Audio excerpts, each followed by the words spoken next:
ನಮಸ್ಕಾರ ವೀಕ್ಷಕರೇ, ಬರ್ಜರ್ ಟಿವಿಗೆ ಸ್ವಾಗತ. ನಾನು ಯೂನುಸ್ ಪಠಾಣ್.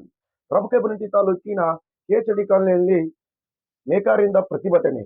ಇದ್ರ ಕುರಿತು ಒಂದು ಸುದ್ದಿ ನೋಡೋಣ ಬನ್ನಿ.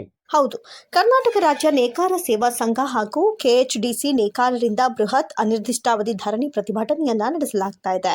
ನಿವೇಶನ ರಹಿತ ನೇಕಾರರಿಗೆ ನಿವೇಶನ ಹಂಚಿಕೆಯಾಗಬೇಕು, ನೂರಾರು ಜನರಿಗೆ ಸಿಟಿ ಸರ್ವೆ ಉತ್ತಾರಗಳ ಹಂಚಿಕೆಯಾಗಬೇಕು, 55 ವರ್ಷ ಮೇಲ್ಪಟ್ಟ ನೇಕಾರರಿಗೆ ಕನಿಷ್ಠ 5,000 ಮಾಶಾಸನ ಜಾರಿ ಮಾಡಬೇಕು, ನಿಗಮದಲ್ಲಿ ಆಗಿರುವ ನೂರಾರು ಕೋಟಿ ರೂಪಾಯಿಗಳ ಅವ್ಯವಹಾರ ಮರು ತನಿಖೆಯಾಗಬೇಕು. 2017ರಲ್ಲಿ ಮಾಜಿ ಮಂತ್ರಿಗಳಾದಂತಹ ಉಮಾಶ್ರೀ ಅವರು ಅನೇಕ ಜನಗಳಿಗೆ ನಿವೇಶನ ಹಂಚಿಕೆ ಮಾಡಿದ್ರು. ಅದೇ ರೀತಿಯಾಗಿ ಈಗಲೂ ಕೂಡ ನಿವೇಶನಗಳ ಹಂಚಿಕೆಯಾಗಬೇಕು.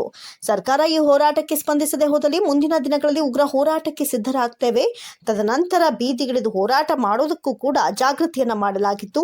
ಕರ್ನಾಟಕ ರಾಜ್ಯ ನೇಕಾರ ಸೇವಾ ಸಂಘದ ರಾಜ್ಯಾಧ್ಯಕ್ಷ ಶಿವಲಿಂಗ ಟಿರಗಿ ತಿಳಿಸಿದ್ರು. ಬಾಗಲಕೋಟೆ ಜಿಲ್ಲೆಯ ಬನಾಟೆ ಕೆಎಚ್ಡಿಸಿ ಕಾಲನಿಯ ಮುಂದೆ ಇವತ್ತು ನಾವು ಅನಿರ್ದಿಷ್ಟಾವಧಿ ಧರಣಿಯನ್ನು ಮಾಡಕತ್ತೀವಿ. ಯಾಕಂತಂದ್ರೆ ಅನೇಕ ದಿನಗಳಿಂದ ಇಲ್ಲಿ ನೂರಾರು ಜನರಿಗೆ ನಿವೇಶನ ಬೇಕು, ಕೈತುಂಬ ಉದ್ಯೋಗ ಬೇಕು, ಆಮೇಲೆ 55 ವರ್ಷ ಮೇಲ್ಪಟ್ಟ ನೇಕಾರರಿಗೆ 5,000 ರೂಪಾಯಿ ಮಾಶಾಸನವನ್ನು ಒದಗಿಸಬೇಕು, ನೂರಾರು ಜನರಿಗೆ ಸಿಟಿಎಸ್ ಉತ್ತಾರ ಇರಲಾರದ ಕಾರಣ ಸಾಕಷ್ಟು ತೊಂದರೆ ಒಳಗೆ ನಾವೆಲ್ಲ ಅದೀವಿ ನೇಕಾರ ಅಂತ ಹೇಳಿ ಇವತ್ತು ಅನಿರ್ದಿಷ್ಟಾವಧಿ ಧರಣಿಯನ್ನು ಮಾಡಕತ್ತೀವಿ. 2017ರಲ್ಲಿ ಏನು ಮಾಜಿ ಮುಖ್ಯಮಂತ್ರಿಗಳಾದಂಥ ಡಾಕ್ಟರ್ ಉಮಾಶ್ರೀ ಅವರು ಅನೇಕ ಜನರಿಗೆ ನಿವೇಶನಗಳನ್ನ ಡಿಫಾರೆಸ್ಟ್ ಮಾಡುವುದರ ಮೂಲಕ ಮಾಡಿಕೊಟ್ರು. ಅದು ಇದೇ ಸರ್ಕಾರ ಇದ್ದಾಗ ಮಾಡಿದಂತ ಕೆಲಸ ಈಗೂ ಕೂಡ ಆಗಬೇಕಾಗೈತಿ. ಕಳೆದ ಸರ್ಕಾರದಲ್ಲಿ ಸಾಕಷ್ಟು ಬಾರಿ ಎಲ್ಲರಿಗೂ ಕೂಡ ಮನವರಿಕೆಯನ್ನು ಮಾಡಿದೀವಿ.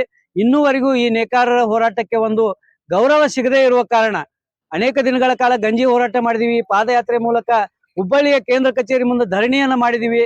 ಆದ್ರೆ ಇನ್ನೂ ತನಕ ಇದು ಡಿಫಾರೆಸ್ಟ್ ಆಗ್ಲಾರ್ದ ಇಲ್ಲಿ ಜನರಿಗೆ ನಿವೇಶನಗಳ ಹಂಚಿಕೆ ಆಗ್ತಾ ಇಲ್ಲ, ಸಿಟಿಯ ಸುತ್ತಾರಗಳ ಹಂಚಿಕೆ ಆಗ್ತಾ ಇಲ್ಲ. ಸರ್ಕಾರ ಇದನ್ನು ಆದಷ್ಟು ಬೇಗನೆ ಗಮನ ಹರಿಸಿ ಎಲ್ಲರೂ ಕೂಡ್ಕೊಂಡು ಕಿಸಿಂದ ಈ ನೇಕಾರರ ಬದುಕನ್ನ ಹಸನು ಮಾಡಬೇಕು, ಇವರಿಗೆ ನಿವೇಶನಗಳನ್ನ ಒದಗಿಸಿಕೊಡಬೇಕು ಅಂತ ಹೇಳಿ ಕಿಸಿಂದ ನಾವು ಅನಿರ್ದಿಷ್ಟಾವಧಿ ಧರಣಿಯನ್ನು ಪ್ರಾರಂಭ ಮಾಡಿವಿ. ಸರ್ಕಾರ